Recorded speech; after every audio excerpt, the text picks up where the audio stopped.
Allahu Akbar, Allahu Akbar. Lalu bagaimana kalau semisal di dalam masjid itu tidak ada orang sama sekali? Tadi kan banyak orang tengah dalam keadaan duduk. Atau ada orang, tetapi orang yang ada di dalam masjid tengah melakukan ibadah sholat.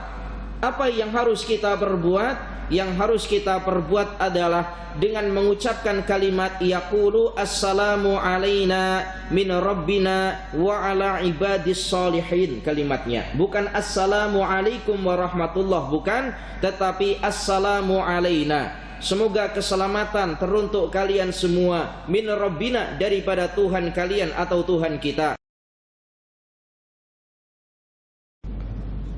Bismillahirrahmanirrahim. Assalamualaikum warahmatullahi wabarakatuh. Alhamdulillahilladzi hadana bitta'atih wa jazarna an ma'siyatih, wa ashhadu an la ilaha illallah iqraran biwahdaniyatih, wa ashhadu anna Muhammadan abduhu wa rasuluh, amma ba'du. Hadirin jamaah muslimin wal muslimat rahimakumullah.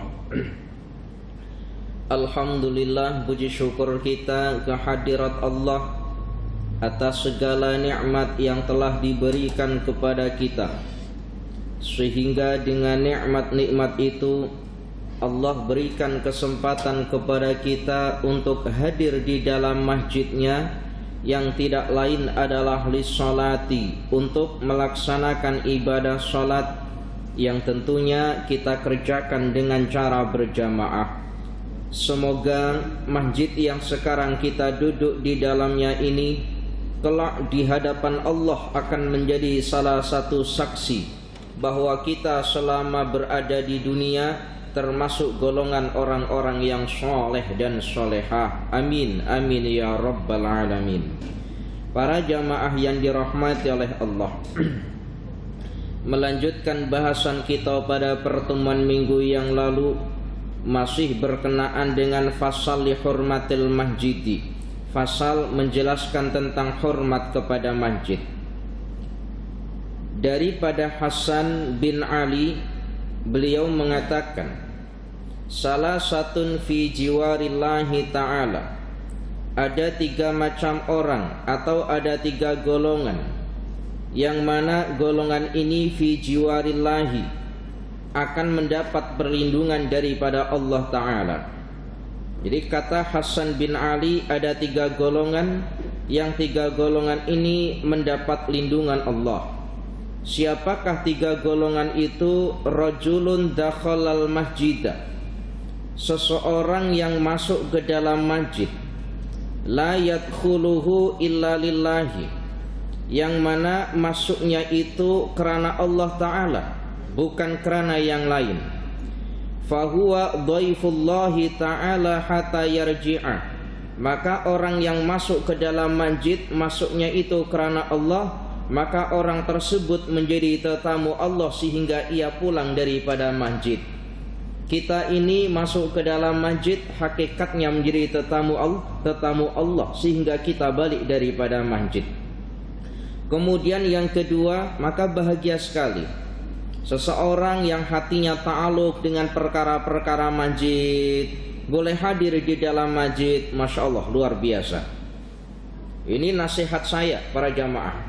Ini nasihat. Kalau semisal ada laki-laki yang nak merisi anak perempuan kita, contoh semisal, bahasa sini apa? Merisik ya. Kalau ada laki-laki yang nak merisi anak perempuan kita, kemudian laki-laki ini Masya Allah aktif pergi ke masjid, sholat 5 waktu tidak ditinggalkan, dikerjakan di dalam masjid atau dengan cara berjamaah, sudah tak payah ragu, insya Allah ini laki-laki yang molek. Dah tak payah ragu. Para jamaah yang dirahmati oleh Allah. Kemudian golongan yang kedua, kata Hasan bin Ali, yang kedua adalah warajulun, zara akhahul muslimu la yazuruhu illa lillahi fahuwa min zuwarillahi ta'ala hatta yarji'a. Kemudian golongan yang kedua yang dilindungi oleh Allah adalah seseorang yang menziarahi saudaranya yang muslim. Orang muslim berziarah kepada muslim yang lain. La yazuruhu illa lillah, yang mana ziarahnya ini atau berkunjungnya ini tidak lain semata-mata karena Allah, fahuwa min zuwarillahi ta'ala, maka orang tersebut termasuk daripada orang yang menziarahi Allah Ta'ala hatta yarji'a, sehingga ia balik daripada ziarahnya. Masya Allah. Para jamaah yang dirahmati oleh Allah, ziarah kepada sesama orang muslim, Masya Allah. Orang yang ziarah kepada sesama orang muslim, orang yang ziarah itu hakikatnya membawa berkah. Hakikatnya membawa berkah. Ada satu kisah, ini cerita sedikit. Ada satu kisah, tapi ziarahnya ya karena lillah, karena Allah Ta'ala. Ada seorang pelajar yang sudah selesai daripada, ada seorang pelajar yang sudah tamat daripada belajarnya. Kemudian dia ini ke rumah. Satu hari pelajar ini nak datang atau nak ziarah kepada tok guru. Pelajar ini membawa pisang. Apa? Pisang ya? Membawa pisang. Datang di hadapan tok guru, ziarah kepada tok guru membawa pisang. Memang niat asalnya memang ziarah kepada tok guru. Kemudian ketika pelajar ini sudah jumpa dengan tok guru lalu berpamitan. Kata tok guru, tunggu dulu, aku nak hadiahkan kepada engkau seekor kambing. Lalu dibagi hadiah seekor kambing. Jadi ada seorang pelajar ziarah kepada tok guru bawa pisang, balik membawa kambing. Di tengah jalan jumpa dengan kawannya. Dari mana kambing ini engkau bawa? Lalu diceritakan, aku tadi ziarah kepada tok guru bawa pisang, balik dikasih hadiah kambing. Lalu pelajar yang tanya ini dalam hatinya, andai kata saya bawa kambing, pasti nanti balik dibagi hadiah lembu, katanya. Akhirnya Pak, betul, pelajar yang nomor 2 ini ziarah kepada tok guru bawa seekor kambing yang gemuk, lebih gemuk dibandingkan dengan kambing yang tadi dihadiahkan kepada pelajar yang pertama. Ketika balik, kata tok guru, tunggu dulu, aku nak bagi hadiah kepada engkau. Hati seorang pelajar, wah ini bakal dikasih lembu. Ternyata apa? Ternyata dibagi pisang. Ternyata. Maknanya bagaimana? Kalau kita ziarah kepada orang lain, niati ziarah yang betul-betul niat ziarah, bukan karena kita nak mendapat sesuatu daripada orang yang kita ziarahi. Para jamaah yang dirahmati oleh Allah. Kemudian yang ketiga, kata Hasan bin Ali, wa rajulun kharaja hajan au mu'tamiran, seseorang yang melakukan ibadah haji atau melakukan ibadah umrah, la yakhruju illa lillahi, yang mana orang ini keluar untuk melakukan ibadah haji atau ibadah umrah tidak lain illa lillahi, kecuali karena Allah Ta'ala. Fahuwa wafdullahi ta'ala hatta yarji'a ila ahlihi, maka ia menjadi utusan Allah, maka ia sebagai utusan Allah sehingga ia kembali pulang kepada saudaranya. Orang yang pergi ibadah haji atau melaksanakan ibadah umrah yang keluarnya ini tidak lain adalah karena Allah, hakikatnya orang ini adalah utusan Allah, sehingga apa? Sehingga ia pulang kepada keluarganya. Maka Masya Allah tabarakallah, orang yang boleh melaksanakan ibadah haji itu, meskipun orang yang boleh melaksanakan ibadah haji, melaksanakan ibadah umrah itu luar biasa. Sebab tidak semua orang yang oleh Allah diberikan kemampuan dari segi harta, tetapi dia boleh berkesempatan untuk melakukan ibadah haji ataupun ibadah umrah. Belum tentu. Para jamaah yang dirahmati oleh Allah, saya punya jiran, memang betul-betul jiran dekat kampung saya. Kurang lebih daripada rumah saya kurang lebih sekitar 300 meter. Ada perempuan tua yang tiap-tiap hari bekerja itu jualan kopi di rumahnya. Jualan kopi. Tapi Masya Allah, setiap tahun perempuan ini boleh melakukan ibadah umrah. Sementara kadang kita yang gajinya beribu-ribu ringgit, nak pergi umrah ada uang, nak niat pergi umrah ada saja halangan, uang habis. Masya Allah. Para jamaah yang dirahmati oleh Allah, dari Anas bin Malik radhiyallahu an, man asroja fil masjidi sirojan. Di masjid ini ada orang yang biasa kalau pagi selalu menghidupkan lampu masjid, ada ya? Ada, alhamdulillah. Maka termasuk daripada golongan ini, man asroja fil masjidi sirojan, sesiapa yang menyalakan satu lampu di masjid. Apa maknanya menyalakan itu? Menghidupkan lampu di masjid. Nah, masjid ini berapa banyak lampunya? Nah ini, sesiapa yang menyalakan atau menghidupkan satu lampu di masjid, lam tazalil malaikatu wa hamalatul arsy yastaghfiruna lahu madama dzalika fil masjid. Maka selalu para malaikat dan para hamalatul arsy, para penduduk-penduduk yang ada di langit, akan senantiasa membacakan istighfar, memohon ampunan kepadanya selama lampu itu hidup di dalam masjid. Masya Allah. Sesiapa yang menyalakan satu lampu di dalam masjid, maka senantiasa ia mendapatkan doa daripada para malaikat.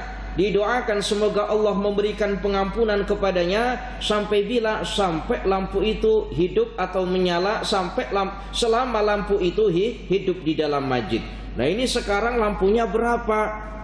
Ustadz, itu kan gambarannya begini Ustadz. Kalau menghidupkan lampu, kalau dulu itu kan lampu memakai lampu apa? Lampu minyak tanah ya, dihidupkan satu. Nah sekarang kan cukup semuanya hidup.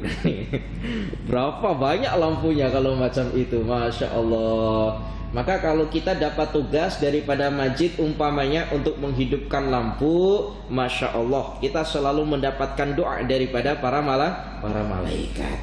Para jamaah yang dirahmati oleh Allah, hadis yang diriwayatkan daripada Anas bin Malik ini banyak ditulis-tulis dalam kitab-kitab tasawuf, tetapi Ustadz analisa, tetapi Ustadz cari sumber daripada hadis ini. Man asroja fil masjid sirojan lam tazalil malaikatu wa hamalatul arsy yastaghfiruna lahu madama dzalika fil masjid. Ternyata hadis ini kekuatannya dhaif. Meskipun dhaif, tak mengapa kita amalkan, sebab tidak berhubung dengan akidah. Kalau berhubungan dengan akidah, kata Imam An-Nawawi di dalam kitab At-Tibyan fi Adabi Hamalatil Quran, maka tidak boleh kita amal. Para jamaah yang dirahmati oleh Allah, Abu Lais As-Samarqandi di dalam kitabnya yang bernama Tambihul Ghafilin, beliau mengatakan bahwa ada 15. Qala al-faqihu rahimahullahu ta'ala yuqalu hurmatul masajidi khamsu asyrata khoslatun. Kata Abu Lais As-Samarqandi, ada 15 perkara yang mana 15 perkara ini termasuk menghormati daripada masjid. Apa saja 15 perkara yang mana 15 perkara ini termasuk hormat kita kepada masjid? Yang pertama kata beliau, ayyusallima waqtad dukhuli idza kanal qaumu julusan. Yang pertama adalah mengucapkan salam ketika masuk ke dalam masjid, tatkala banyak orang di dalam masjid dalam keadaan duduk. Jadi ketika di dalam masjid ada orang dalam keadaan duduk-duduk, kita masuk di dalam masjid, ucapkan kalimat assalamu alaikum. Wa illam yakun fiha ahadun au kanu fis sholati. Lalu bagaimana kalau semisal di dalam masjid itu tidak ada orang sama sekali? Tadi kan banyak orang tengah dalam keadaan duduk. Atau ada orang, tetapi orang yang ada di dalam masjid tengah melakukan ibadah sholat. Apa yang harus kita perbuat? Yang harus kita perbuat adalah dengan mengucapkan kalimat yaqulu assalamu alaina min rabbina wa ala ibadis sholihin. Kalimatnya bukan assalamu alaikum warahmatullah, bukan, tetapi assalamu alaina. Semoga keselamatan teruntuk kalian semua min rabbina, daripada Tuhan kalian atau Tuhan kita, wa ala ibadillahi sholihin, dan terhadap hamba-hamba yang soleh-soleh. Jadi kalimatnya assalamu alaina min rabbina wa ala ibadillahi sholihin. Nah ini. Jadi masuk dalam masjid nampak tak ada orang, tetap mengucapkan kalimat salam, tetapi salamnya adalah assalamu alaina min rabbina wa ala ibadillahi sholihin. Para jamaah yang dirahmati oleh Allah, jadi ini termasuk adab kita masuk dalam ruangan. Kalau kita masuk dalam rumah, meskipun tak ada orang, tetap kita mengucapkan kalimat assalamu alaikum, tetap. Kemudian yang kedua termasuk hormat kepada masjid, kata beliau Al-Faqih Abu Lais As-Samarqandi, yang kedua adalah ayyusolliya rok'ataini qabla ayyajlisa. Masuk ke dalam masjid, jangan lekas engkau terus langsung duduk, kecuali selepas melakukan ibadah 2 rakaat atau sholat 2 rakaat. Nah, 2 sholat rakaat ini dinamakan dengan apa? Sholat tahiyatul masjid namanya. Di dalam salah satu hadis disampaikan, lima ruwiya anin Nabi sallallahu alaihi wasallam, diriwayatkan daripada baginda Nabi sallallahu alaihi wasallam, annahu qala, baginda Nabi sampaikan, likulli syai'in tahiyatun, setiap sesuatu itu ada penghormatannya. Setiap sesuatu itu ada penghormatannya. Kita kepada sesama orang ada penghormatannya dengan mengucapkan kalimat salam. Kepada siapapun, kepada apapun kita ada penghormatannya. Wa tahiyyatul masjidi, adapun menghormati masjid itu adalah dengan cara sholat rakaatani, yaitu dengan cara sholat 2 rakaat. Jadi sholat 2 rakaat kita ketika masuk ke dalam masjid itu termasuk daripada menghormati masjid. Sampai baginda Nabi sampaikan demikian. Pada pertemuan yang lalu pernah saya sampaikan satu hadis yang bersumber daripada Abu Hurairah radhiyallahu an. Idza dakhala ahadukumul masjida fala tajlis hatta tusalliya rak'ataini. Ketika kalian semua masuk ke dalam masjid, maka jangan lekas engkau duduk kecuali selepas melakukan ibadah 2 rakaat. Nah, sekarang begini para jamaah, Ustadz, sholat tahiyatul masjid ini apakah boleh dilaksanakan di mana-mana tempat? Jawabnya tidak. Dan ini keistimewaan kita sholat di dalam masjid. Keistimewaan kita berada di dalam masjid, kita boleh melaksanakan ibadah sholat tahiyatul masjid. Kalau di dalam rumah, kita tak boleh melaksanakan sholat tahiyatul masjid. Tak boleh. Berarti apa? Sholat tahiyatul rumah. Sekarang pertanyaannya begini. Ini coba renungkan para jamaah. Sholat tahiyatul masjid, lalu pengertian masjid itu bagaimana? Sholat tahiyatul masjid, sekarang masjid itu yang macam mana Ustaz?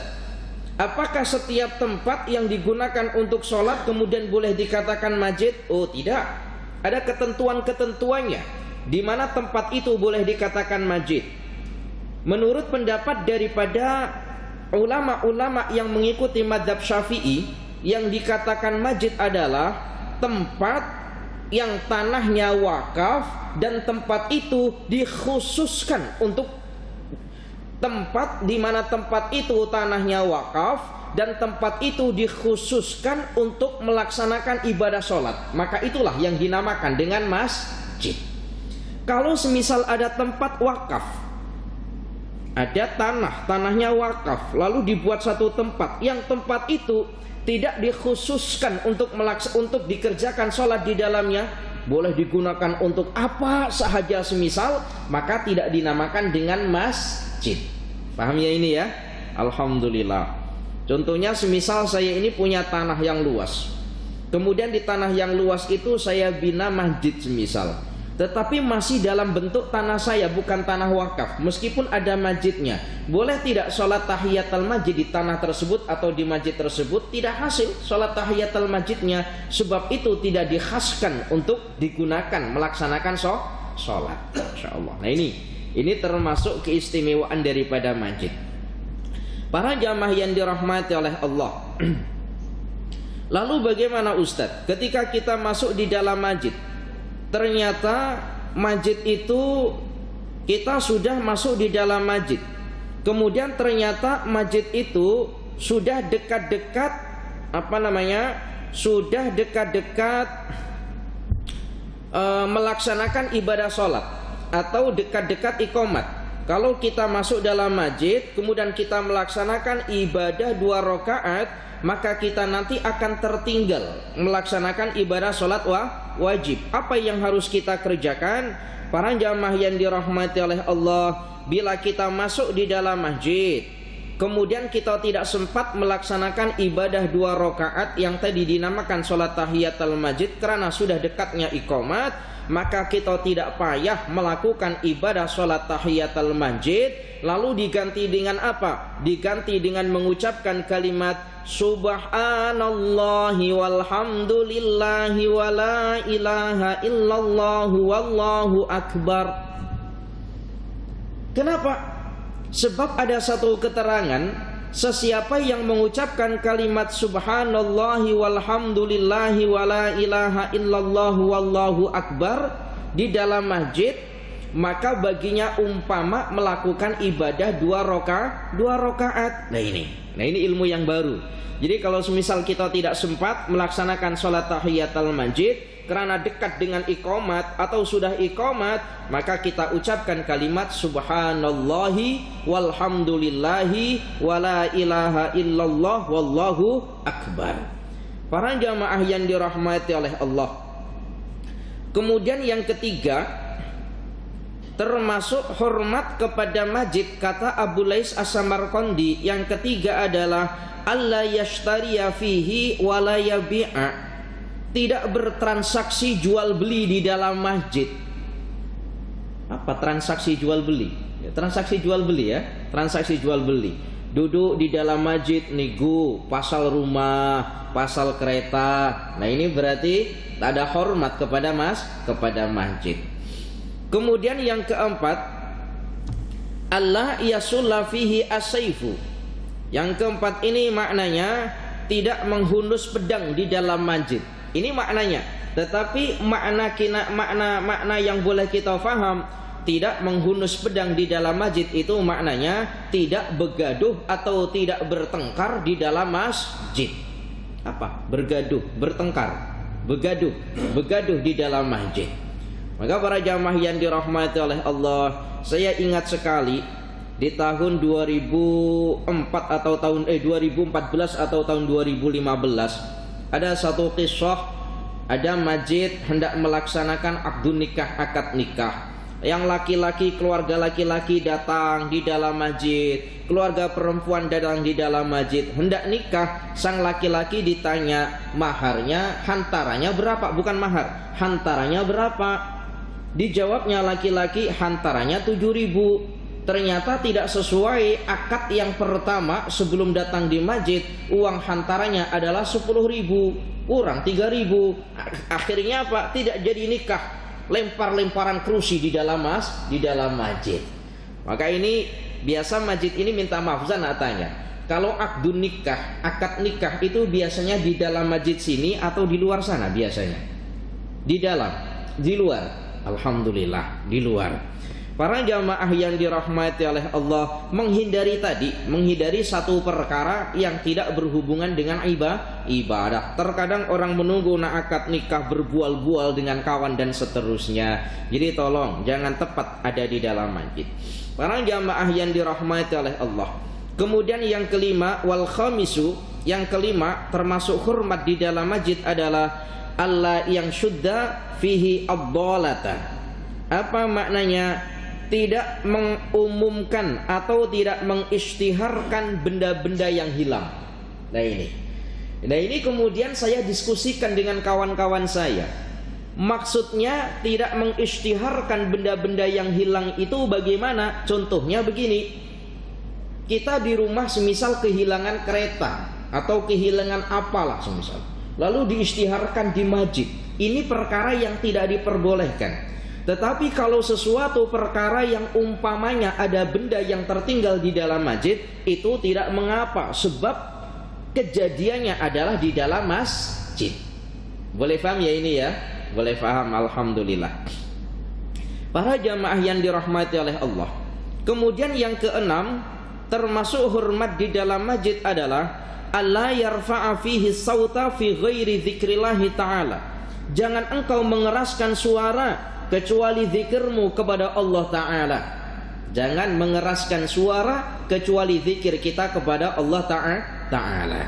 Para jamaah yang dirahmati oleh Allah. Nah ini berarti termasuk di antara dalil atau di antara bukti bahwa kita berzikir di dalam masjid itu boleh dengan mengeraskan suara. Dulu para jamaah yang dirahmati oleh Allah, dulu ketika zaman sahabat, dulu ada satu keterangan dulu ketika zaman sahabat, ketika zaman tabi'in, itu ketika zikir selepas ibadah sholat assalamualaikum assalamualaikum, itu imam zikir dengan suara yang pelan, dengan suara yang sirih, hampir tidak terdengar oleh jamaahnya. Itu dulu.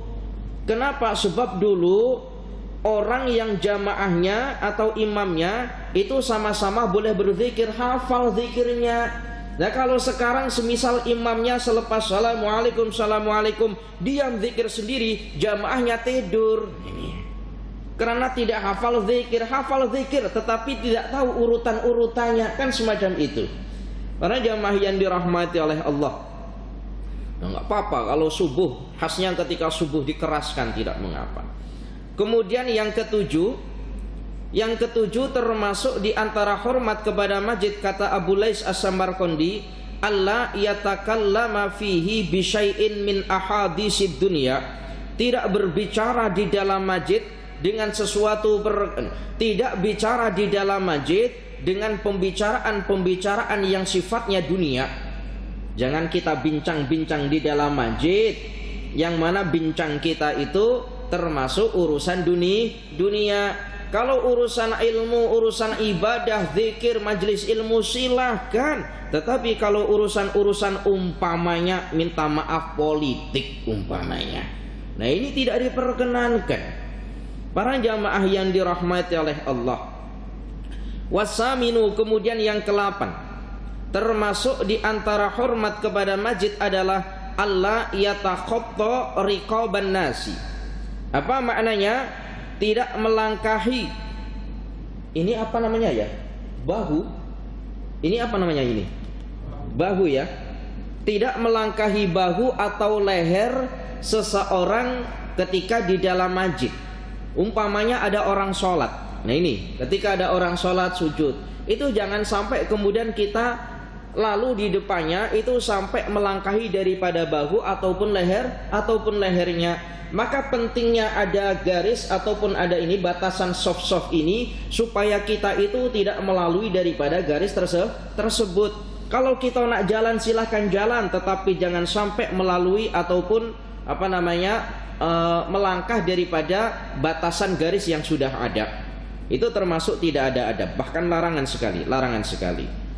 Para jamaah yang dirahmati oleh Allah. Kemudian yang ke-9, wattasi'u alla yunazi'a fil makani.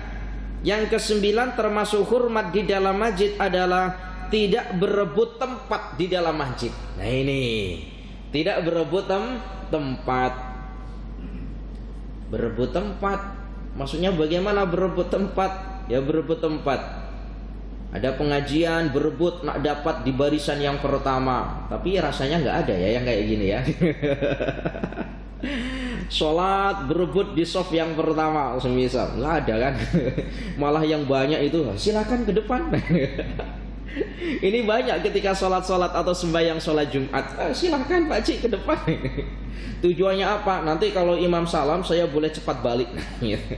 Ya Allahu ya Karim. Para jamaah yang dirahmati oleh Allah, alla yunazi'a fil makani. Kemudian yang ke-10, alla yudayyiqa ala ahadin fis shafi. Tidak berdesak-desakan di shaf.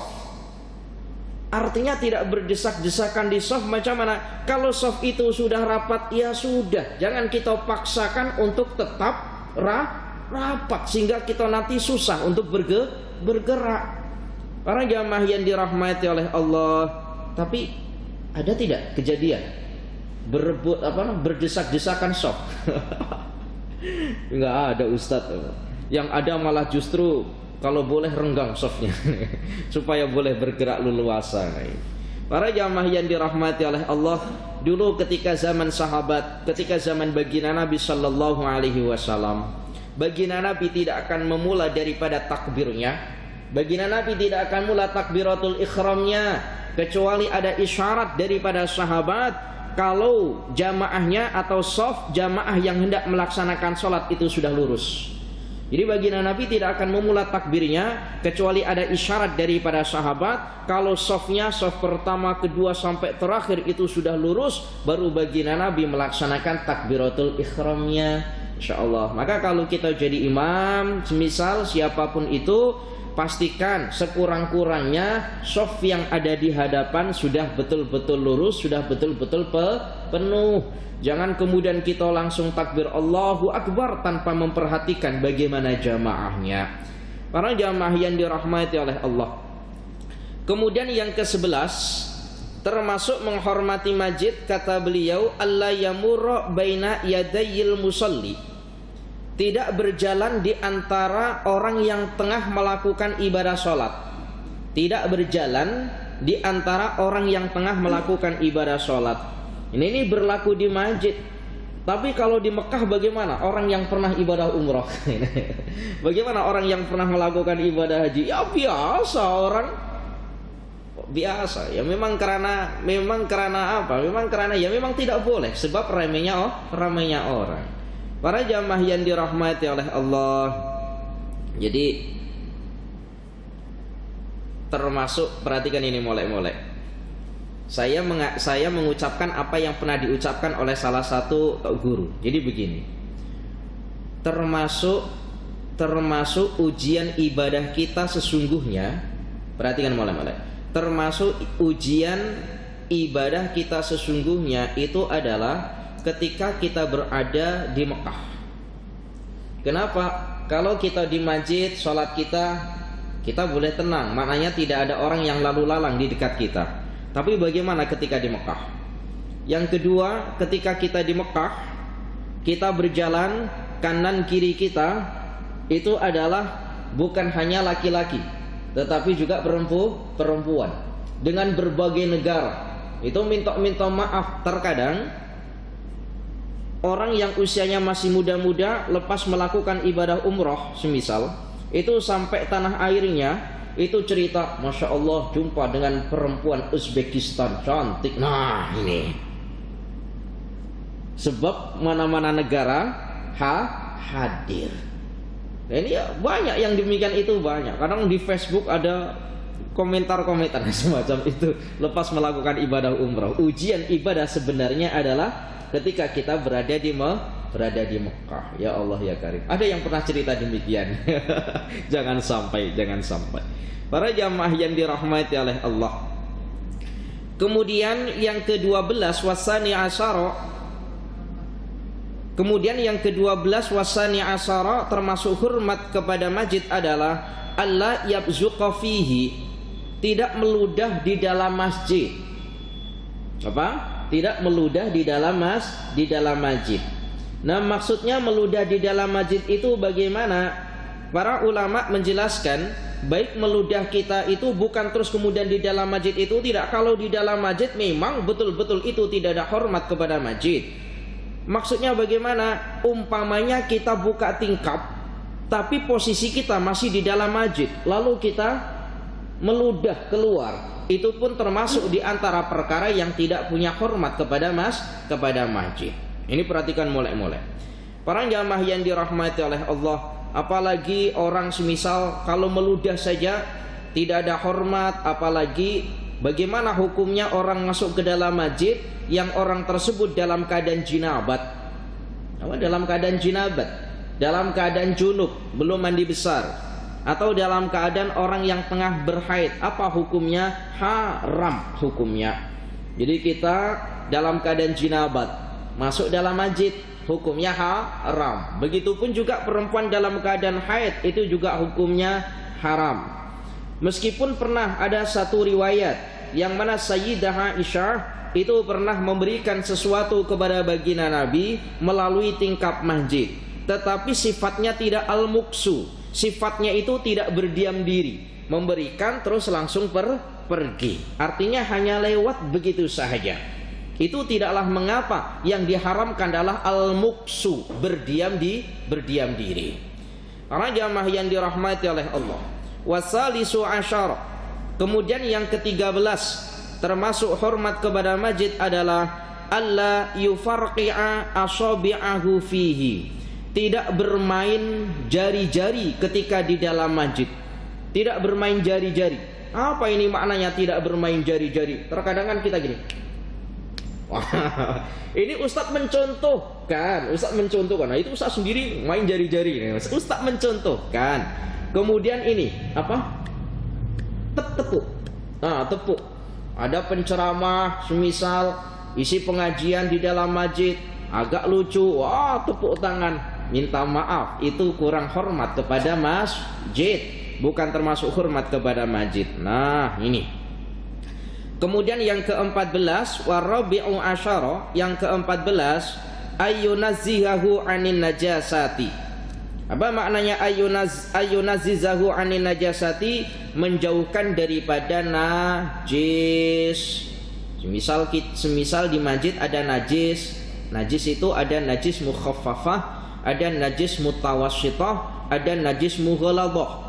Yang paling banyak di dalam masjid itu, minta maaf, yang mungkin susah untuk kita hindari itu adalah kotoran cicak. Apa namanya? Kotoran cicak. Bagaimana Ustadz kalau semisal ada kotoran cicak jatuh di karpet? Apakah karpet itu hukumnya najis? Jawabnya gimana? Najis. Tapi tengok dulu. Kalau kotoran cicaknya itu kering, karpetnya kering, maka tidak najis, boleh terus langsung kita buang. Tidak najis, tak perlu kita bersihkan karpet tersebut. Tetapi apabila salah satunya basah, karpetnya yang basah atau kotoran cicaknya yang basah, maka tempat yang terjatuh daripada kotoran cicak itu hukumnya najis. Bagaimana cara mensucikannya? Saya ini pernah, minta maaf, ada satu masjid, kemudian ada kucing. Lalu kucing itu masuk ke dalam masjid, berak kucing itu. Kemudian disucikan oleh pihak masjid. Bagaimana cara mensucikannya? Dikerat. Karpetnya itu digunting. Lalu dibawa, dicuci, lalu dikembalikan. Memang yang demikian ini oke lah, tidaklah mengapa, termasuk perkara yang boleh-boleh saja karena mensucikan. Tetapi kalau semisal apakah harus kita kerat demikian? Jawabnya tidak. Cara mensucikan najis mutawassithah, termasuk najis tadi itu kotoran, baik kotoran ayam, kotoran kucing ataupun kotoran cicak, itu yang pertama kita hilangkan dulu sifat-sifatnya. Sifatnya itu apa? Bendanya, warnanya hilang, baunya hilang. Kalau sudah warnanya hilang, baunya hilang, bendanya juga sudah hilang, maka tempat yang terkena najis tadi itu dihukumi dengan najis hukmiyah, hukumnya saja. Lalu bagaimana mensucikan najis hukmiyah itu? Cukup dengan cara kita letak air, kalau airnya kering sudah suci. Karena sifatnya najis hukmiyah. Jadi cara mensucikannya yang pertama, kita hilangkan dulu ainiyahnya, atau benda yang boleh kita nampak oleh panca indera kita. Bendanya, baunya, warnanya. Kalau semuanya sudah hilang, berarti berubah menjadi najis hukmiyah, hanya hukumnya saja. Bagaimana cara mensucikannya? Cukup kita letak air, kering, sudah menjadi suci, tidak perlu kita kerat. Nah, kalau kita kerat, wah, habis karpet masjid ini. Sikit-sikit dikerat. Para jamaah yang dirahmati oleh Allah, kecuali kalau najisnya adalah berupa najis mughalladhah. Nah, ini najis yang berat. Najis mughalladhah itu najis apa? Umpama kotorannya kalbun ataupun khinzir, anjing ataupun babi. Itu tidak cukup hanya kemudian kita bersihkan ainiyahnya saja, tidak cukup. Tetapi dalam ilmu fiqh harus dibasuh dengan 7 kali, yang salah satunya dicampur dengan debu. Paham ya ini ya? Dicampur dengan debu. Apakah harus berupa kotoran? Tidak.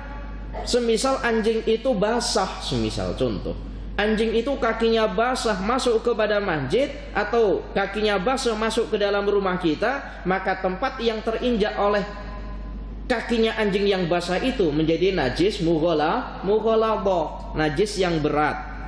Najis mughalladhah itu najis yang berat.